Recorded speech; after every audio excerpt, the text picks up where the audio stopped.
Buenas amigos y amigas, nos encontramos en nuestro canal de YouTube Strongman Tarraco y bueno, hoy traemos un vídeo que me ha parecido muy interesante sobre un documental que ha sacado Netflix de Víctor Conte y los laboratorios Balco. Este caso fue muy famoso por una investigación federal contra el dopaje que salió a posterior de los Juegos Olímpicos de Atenas, quiero recordar, 2000 y poco y demás, pero que se remonta a año 80 y pico, donde Víctor Conte, el personaje principal del documental, empieza su andadura dentro del mundo de la suplementación y del doping. Fue un caso muy mediático porque una de las grandes implicadas fue Marion Jones. Entonces, pues la mejor velocista del mundo y una atleta norteamericana con 5 medallas olímpicas, si no recuerdo mal, en las Olimpiadas, que le fueron desposeídas a posteriori, quitadas, y era además muy mediática, con patrocinios brutales y un icono norteamericano del deporte. Por tanto, el documental es muy impactante porque también sale Barry Bonds, que es un jugador de béisbol súper conocido, de hecho tiene el récord de home runs de la historia, un poco dudoso por lo que comentaremos ahora, y luego Tim Montgomery, que consigue el récord del mundo de los 100 con la ayuda de Víctor Conte.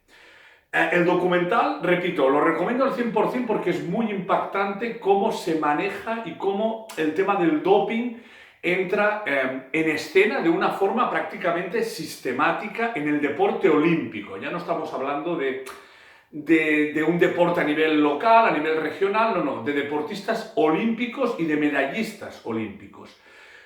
Una de las cosas que más me impacta del vídeo es las reflexiones de Tim Montgomery, en las cuales él dice: a mí me da exactamente igual lo morir, lo que pasara después, el futuro, todo. Yo lo único que quería era hacer el récord mundial de los 100. Quería tener la sensación de ser el hombre más rápido del mundo. Y eso creo que es algo que impacta de cuál es la mentalidad de alguien que decide doparse a pesar de todo. Da igual, quiero ser el más rápido del mundo. ¿Dónde está el tema? Que da la sensación en el documental que si tú no te dopabas, no podías ser el más rápido del mundo. O al menos él no podía serlo. Ahí entraría una duda bastante complicada de resolver. Hay otra frase de Víctor Conte que creo que es muy bestia, que es: todos en las Olimpiadas luchan con las mismas condiciones. El único problema es que las condiciones no son las que la gente cree. No van todos limpios, van todos dopados. Son simplemente afirmaciones de un tipo extremadamente controvertido, porque el documental empieza con el personaje de Víctor Conte, que directamente la gente puede creer que es un científico, un médico deportivo. No, era una persona que se dedicaba a otra cosa, que viajaba demasiado y que un día afirma que de forma autodidacta se va a una biblioteca y empieza a leer. Y entonces se hace una especie de gurú. De hecho, él es como el inventor, vamos a decir, de la fórmula del ZMA, del zinc, el magnesio y demás, como precursor de la testosterona. Él hace una empresa de suplementación y monta unos laboratorios en los cuales él, vamos a decir, que hace analíticas a los atletas para promocionar su marca de suplementación deportiva legal, vamos a decir. ¿Dónde está todo el tema? Que allí, por lo visto, aparte de esas analíticas, pues se administraban teóricamente y presuntamente otras sustancias. Ya donde la cosa acaba rizando el rizo es cuando él se encuentra a un científico, a un químico, un tal Patrick, que afirma tener lo que se llama un esteroide transparente, que era, si no recuerdo mal, el THG le llamaban, que era un esteroide que no detectaba el control antidopaje porque esas moléculas, esa fórmula, no estaba. Y ahí es donde él da un paso más dentro de todo el tinglao que tiene, porque él prueba ese esteroide, le aumenta de forma significativa la testosterona y el rendimiento, pero él mismo se hace analíticas antidoping y da negativo en todo. A partir de ahí se introduce incluso en el mundo del culturismo, sale con Flex Wheeler, sale con Ronnie Coleman, un tinglao realmente que os recomiendo porque es que es alucinante. Pero claro, el kit de la cuestión, o lo más increíble, es que él supuestamente, Graham, el entrenador de Marion Jones, que ya es una campeona y que supuestamente se está dopando ya, todo esto al final es verdad porque la desposeen de todo y la condenan a 6 meses de cárcel por perjurio, por mentir, y le pide que si le puede suministrar y ayudar a Marion Jones para obtener el esteroide transparente, para poder doparse más tranquilamente y no dar positivo en las Olimpiadas, que gana 5 medallas. Supuestamente, y está demostrado, él suministra todo eso a Marion Jones y ayuda a Marion Jones a ganar de 4 o 5 metros la final de los 100 de las Olimpiadas. Bastante alucinante, porque lo alucinante es cómo explica que Marion Jones ya está dopándose por lo que sea y con su entrenador buscan una fórmula más segura. Utilizan el esteroide transparente, utilizan insulina, utilizan hormona del crecimiento, que son indetectables, al menos en aquel momento, y testosterona, pero él inventa una crema de testosterona para que los balances no se desequilibren y dar negativo. O sea, el tío monta un tinglao que realmente, de forma autodidacta, sorprende, porque es súper alucinante la capacidad que tiene el tío de gurú, un poco utilizando los atletas de conejillos de indias. Es decir, porque también tiene muchos lanzadores de peso y de martillo, que hay algunas imágenes al principio, las cuales se están riendo, a mí llámame Mr. Thing, y se ríen. Claro, evidentemente los años han pasado y el ZMA y el Thing no provocan esas ganancias. Pero aún es más impactante los otros dos casos. El Tim Montgomery es un velocista top, ya es top, está pegándose ahí con Maurice Green, pero no da el salto al récord del mundo. No llega. Entonces realmente cogen y le pide ayuda a él y hacen lo que es el planning que le llaman para el récord del mundo, que incluye el esteroide transparente, etc.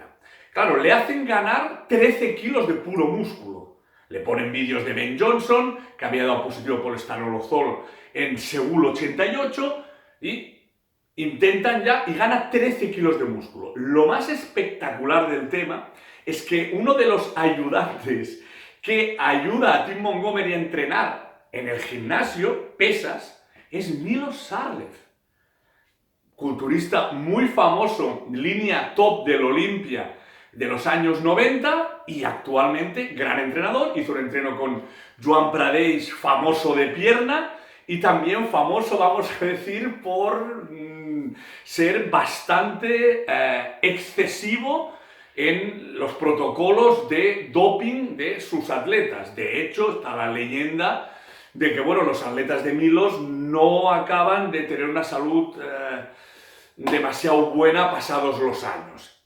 Milos era el entrenador de Marion, que sale con Marion, y también de Montgomery, que dices, hostia, es que esto ya empieza a cantar, que no digo que, pero que no hacía faltas en un lince para ver que allí había cosas raras. Además, Montgomery gana 13 kilos de músculo, gana un montón de banca, lo comentan allí y pasa de ser que le llamaban delgado a pasa a ser que parece un defensa de la Liga de Fútbol Americano. ¿Y qué sucede? Que aparte de ciertas discrepancias sobre contratos, porque ZMA, que era la marca de Víctor Conte, patrocinaba a Montgomery, Nike se mete por el medio porque Montgomery, sin doparse, ya era un top.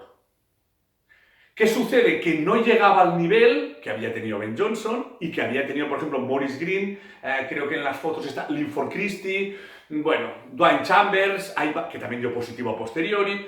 Claro, entonces gana esos 13 kilos y se pone a la altura de ellos. Claro, la reflexión es, ostras, ¿y los otros? El reportaje no es muy explícito, sí lo dicen claramente, sí, pero da la sensación de que, ostras, de que el dopaje es un poco sistemático, porque claro, Montgomery está ahí a unas décimas, se ve mucho menos musculado que los otros y no llega al nivel, entonces lo hace y se pone al nivel. Claro, tenía peor genética que los otros, no lo creo, era un top mundial, es un poco, os recomiendo verlo porque da un poco que pensar la naturalidad con que desde dentro se afronta todo eso. Porque luego al final que a una persona no haya dado positivo no significa que no se haya dopado. La mayor demostración es este tinglao que al final se acaba descubriendo porque alguien dice, epa, acaban encontrando esa sustancia, esas moléculas, porque estaban removiendo en la basura en la investigación. Y al final encuentran esa molécula, es esto, entonces lo buscamos esto y lo encuentran. Es todo un tinglao que con un poco más de cuidado, eso, porque encima lo tiraban toda la basura y los otros lo recogían. O sea, un agente que estaba a cargo de la investigación antidopaje federal. Es decir, que no eran los más cuidadosos del mundo. Y lo que decía, discusiones aparte, Montgomery acaba haciendo en 2005 el récord del mundo. Con ese planning, una vez ya peleado con Víctor, digamos, Conte, hace el récord. Víctor dice que el otro tiene suficiente sustancia, evidentemente es desposeído de ese récord, pero tiene que ver el sistema de dopaje de Víctor Conte y los laboratorios Balco con el récord de Montgomery, 100%. Pero es que además hay un tercer caso brutal, que es el de Barry Bonds, que es un jugador de béisbol, top, pero está en el declive de su carrera por edad. Y se pone a trabajar con Víctor Conte. Víctor Conte niega haberle suministrado nada. Dice que le dio ZMA y demás. Total, que Barry Bonds hace el récord de home runs de la historia a una edad ya que casi están todos retirados, pegando unos cebollazos con el bate que no había una pelota que cayera dentro del campo. Las tiraba todas fuera. Claro, allí se monta un tinglao que no se puede demostrar nada, pero dicen que Barry Bonds incluso no entra en el Salón de la Fama del Béisbol porque ese récord de home runs queda un poco manchado por su trabajo con Víctor Conte. Víctor Conte dice que no le dio nada, pero dice que su entrenador quizás sí. Y hay unos protocolos que Víctor Conte niega haberlo escrito, que salen las iniciales de BB. Era BLB porque era Barry Bonds, Barry... no me acuerdo. Y el otro pone cara de póker y dice que él no sabe nada. Pero él dice que cree que sí, pero que no se le dio bien.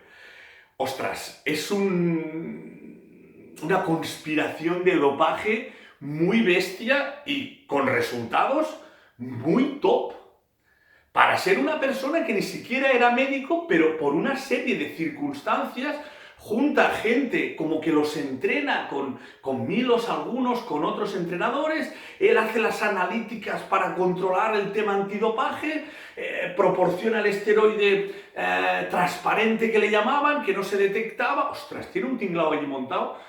A pesar de todo eso, que os recomiendo que lo veáis porque es difícil transmitir, a pesar de todo eso, solo él es condenado a 4 meses de cárcel. Porque al final, por lo que sea, tú estás viendo el reportaje y crees que eso es una fortuna, pero él realmente, a nivel de sustancias dopantes, hay muy poca cosa. Para, digamos, cargos, creo que son 42 cargos que quedan en nada, en 2, creo. Él donde hace una fortuna es con la empresa de suplementación. Porque claro, mientras Barry Bonds está haciendo el récord de home runs en béisbol, que es una superestrella en Estados Unidos, está promocionando la suplementación. Que esto es algo que ya hemos visto ahora. Esto es no voy a decir la palabra, este es un recurso que la suplementación deportiva utiliza mucho y lo inventó prácticamente Víctor Conte. Bueno, Wader y Arnold ya lo estaban haciendo, que salía con las proteínas y no todo eran las proteínas. Pues Barry Bonds lo mismo. ¿Cuál es el trato con Víctor Conte? Tú hazme el récord de home runs, yo te doy todo esto por detrás, yo te llevo todo el proceso y tú dices que lo estás consiguiendo gracias a mi suplementación deportiva. Que al final son ZMA, vitaminas y cosas de estas. Totalmente legal y en principio no nocivo. Pero detrás había todo lo otro. Claro, y afirman que incluso cuando va a la cárcel y todo, tiene tanta fama Víctor Conte que le da las gracias a los federales porque dicen que acaba ganando 80 millones de dólares con el tinglao. De hecho, el final del reportaje es brutal porque dicen un poco cómo ha acabado todo y Víctor Conte sale limpiando su Bentley. Es decir que el tinglao os lo recomiendo porque es bestial, pero al final a él le caen 4 meses, a Marion Jones, única atleta, 6, y los demás simplemente son desposeídos. Y en el tema de Barry Bonds, del jugador de béisbol, ni siquiera se le puede imputar nada porque no hay pruebas. Es decir, realmente la investigación federal fue un poco castaña porque allí presentaron muchos cargos, pero cuando los abogados llegaron allí no había ni mucho sustancia dopante, ni mucho dinero, el dinero lo sacaba de la suplementación deportiva, con un supuesto, vamos a decir, si fraude, que ha llegado hasta nuestros días, de utilizar gente que utiliza de todo, pero que promociona, lógicamente, sustancias legales. Y ahí llegó un momento que el ZMA parecía la panacea de Barry Bonds, pero exactamente no era así. Pero no se puede demostrar claramente nada. Brutal. Os lo recomiendo que lo veáis. La conclusión que se saca aquí, tristemente, porque no estamos hablando de campeonatos regionales, hablamos de campeones olímpicos de velocidad, de lanzamiento de martillo, de jugadores de béisbol profesionales, que entonces los esteroides estaban prohibidos, algunos, ahora hay una ley un poco extraña, pero es que no había controles. O sea, si tú prohíbes algo pero no haces controles... En fin, es realmente preocupante, sobre todo lo que hablaba de Montgomery, la mentalidad de algunos deportistas de élite, porque hay un momento que un entrenador, creo que el de Ben Johnson, dice, dime un atleta que no utilice esteroides y tendrás un perdedor. Y al final él dice, si tú le dices a un atleta pierde limpio o gana dopado, el atleta profesional normalmente se dopa. Y la reflexión de Montgomery es brutal. Yo quería ser el hombre más rápido del mundo. Quería saber qué se sentía en ese momento. Lo demás me daba igual, morir, lo que fuera. Y de hecho, dice, nunca podrán quitarme la foto que está apoyado al lado del cronómetro con el récord del mundo. Eso nunca podrán quitármelo. Con eso se queda Montgomery al final. Es brutal el reportaje del documental de Netflix, os recomiendo que lo veáis. Una auténtica pasada de cómo se va conspirando todo y da una sensación de que, lamentablemente, y como algunos venimos diciendo de hace mucho, el deporte de élite, el dopaje es, creo, sistemático, en muchos casos, no se puede decir todo, y la frase me quedó también de Víctor Conte. Sí, creo que son las dos frases del documental. La frase de Montgomery, en la cual dice, yo quería ser el más rápido del mundo, quería tener esa sensación, nunca podrán quitarme la foto con el cronómetro, lo demás me daba igual. Y la frase de Víctor Conte, en la cual afirma, en las Olimpiadas todos van en las mismas condiciones, el problema es que no son las condiciones que la gente cree. Son las dos frases que resumirían un brutal documental de cómo la mentalidad del atleta y de los entrenadores de ganar a cualquier precio. Me parece bestial. También hay que decir algo, a Víctor Conte se lo pinta como el malo malísimo de la película, evidentemente. Lo es, era un estafador. Y si veis el reportaje lo veréis, que englobaba muy bien las cosas, pero se nota lo que estaba haciendo. Pero al final... la decisión final también la tiene el atleta. Es decir, esa mentalidad de Montgomery, cuando vaya, ayúdame al récord del mundo, ya sabe qué está pidiendo. No le está pidiendo porque no es un entrenador al uso. Le está pidiendo lo que le está pidiendo. Tiene un laboratorio, ha hecho mucho tema autodidacta, controla analíticas, controles antidoping, controla el doping, lo va manejando todo y hace un cuadrante para que estés a tope sin dar positivo. Nada nuevo. Lance Armstrong hizo miles de controles hasta aquí y no dio positivo. Entonces, en fin, creo que es un documental para reflexionar. ¿De acuerdo? Pues bueno, esperemos que os haya gustado y como siempre, si queréis, nos vemos en próximos vídeos. Un abrazo.